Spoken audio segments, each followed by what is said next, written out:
Siapa yang tidak kenal kakek saya? Kakek saya itu adalah Kahar Musakar. Kahar Musakar? Ya. Di Makassar, Palopo, banyak orang-orang yang... Oh, itu Kahar Musakar, kakek kita ya? Kakek saya. Aduh, ya. Banyak orang-orang Kristen dia bunuh. Bahkan ada seorang pendeta yang diikat di kuda lalu ditarik.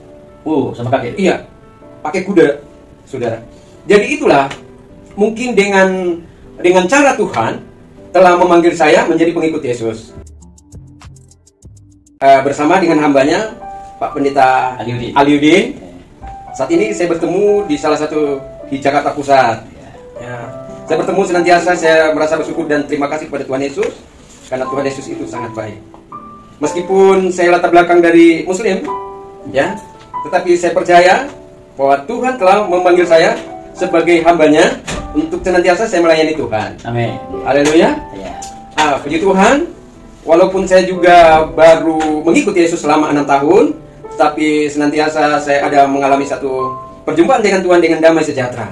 Saya merasa saya bangga memiliki Yesus karena Dia adalah juru selamatku. Amin. Om, sebelum Om percaya dengan Tuhan, saya dengarkan katanya Om haji. Ya. Bagaimana latar belakang sebelumnya waktu Muslim? Ya. Apa yang Om lakukan dan bagaimana keluarga besar semua?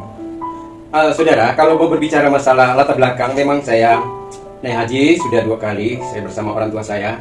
Papa saya itu orang Makassar asli dan mereka sangat radikal. Radikalnya bagaimana? Radikalnya mereka betul-betul mereka apa artinya hidup dalam keislaman itu luar biasa. Fanatik lah. Fanatik ya? Ya, fanatik agama. Termasuk kakek saya itu, siapa yang tidak kenal kakek saya? Kakek saya itu adalah Kahar Musakar. Kahar Musakar? Ya. Di Makassar, Palopo, banyak orang-orang yang... Oh, itu Kahar Musakar, kakek kita ya? Kakek saya. Aduh, ya. Banyak orang-orang Kristen dia bunuh. Bahkan ada seorang pendeta yang diikat di kuda lalu ditarik. Sama kakek? Iya, pakai kuda, saudara.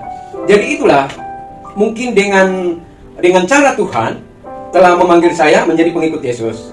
Nah, dan waktu Muslim itu, kenapa Om bisa haji tadi? Kenapa Om ada niat naik haji disuruh orang tua kah? Atau memang Om mau pergi ke haji? Tapi memang kita itu sudah ada jatah. Pada zaman Soeharto itu ada jatah setiap tahun kita harus umroh. Ya. Nah, dulu kita pergi naik haji tahun 88, itu biayanya sangat kecil. Itu 6 juta sampai 8 juta. Karena kita itu pakai pesawat Hercules. Itu pesawat tentara bersama dengan alat-alat tentara. Dulu zamannya Soeharto, itu kita dijamin dari ujung kaki sampai ujung rambut. Kenapa bisa dijamin begitu? Kami orang di Aceh nggak dijamin begitu. Iya kan, samanya Soeharto kalau tentara.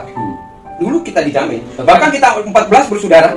Dari 2 ibu, dari 2 ibu itu dijamin. Itu setiap bulan kita terima beras. Kenapa dijamin? Orang tua tentara? Ya tentara. Orang tua tentara. Tentara Linut, Angkatan Darat. Iya. Di Makassar di Daya. Kebetulan kita dekat di Maros, dari Maros Daya.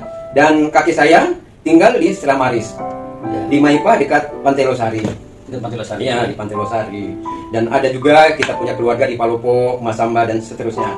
Tapi kita kan walaupun kita ada berpisah-pisah, tetapi kita seorang Islam. Artinya Islam itu adalah taat patuh kepada Allah Subhanahu wa taala adalah Islam.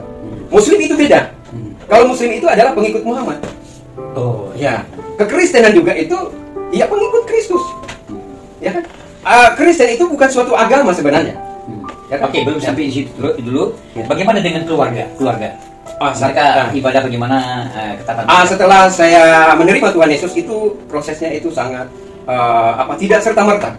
Bagaimana Om bisa percaya dengan Tuhan Yesus? Setelah saya kembali dari Pakistan, kan saya seorang dosen juga, bahkan saya guru ngaji. Itu di Manado, di Bitung, dari Bitung sampai ke Winenet dari Air Madidir, itu saya guru ngaji di Pasar Tua Bitung Manado itu. Waktunya Pak Hamilton dulu. Di situ saya mengaji anak-anak semuanya di Pasar Tua itu pada waktu mereka mau datang KKR Diana Nasution, Utari Kumahua, Desi Arisandi, Minggu Tahi itu mereka saya batalkan, nggak boleh KKR di situ. Ya. Setelah saya pulang dari Pakistan, itu pada saat saya duduk di antara 2 sujud, saya lagi zikir di kamar saya, kok tiba-tiba ada cahaya. Ya walau alam itu cahaya apa, seperti apa, tapi yang penting berbentuk cahaya. Dan cahaya itu ada satu bayangan manusia. Dan ada suara. Suara itu dia berkata, akulah jalan kebenaran dan hidup, tak seorang pun yang datang kepada Bapa tanpa melalui aku. Tapi pada saat itu saya belum tahu apa arti daripada, apakah itu firman, apakah itu dari setan, apakah itu dari manusia. Yang penting ada suara itu. Ada suara itu. Ada suara. Ya, karena sebelumnya belum tahu. Tidak pernah. Jangankan gila membaca Alkitab itu memegang pulki tidak bisa, karena kita mengharamkan Alkitab itu. Artinya kalau kita memegang Alkitab atau kita pelajari Alkitab itu pasti banyak orang-orang yang masuk Kristen. Sehingga dikatakan bahwa orang-orang mengatakan orang Islam bahwa kalau jangan sampai pegang Alkitab itu. Sebenarnya kalau menurut saya nggak haram. Hanya yang diharamkan artinya apabila kita memegang seorang Islam ini memegang Alkitab itu lalu kita pelajari, di situ terdapat ada mujizat Tuhan sehingga bisa mereka mengikut Yesus. Ya, sebenarnya nggak haram.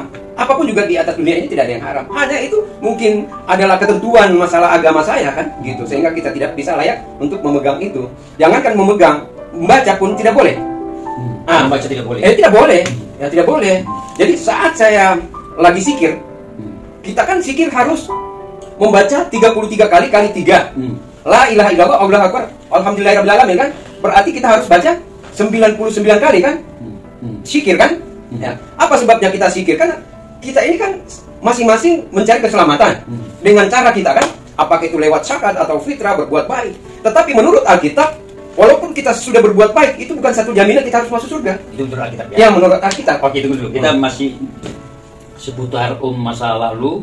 Bagaimana titik apa membuat Om itu bisa menjadi percaya? Titik apa? Di titik apanya sehingga mau percaya Yesus sebagai Tuhan? Jadi itu yang menyebabkan saya percaya kepada Yesus. Pada saat saya sakit ya? Ya, sakit keras, hampir saya mati. Sakit apa itu? Pokoknya sakit, saya tidak tahu komplikasi.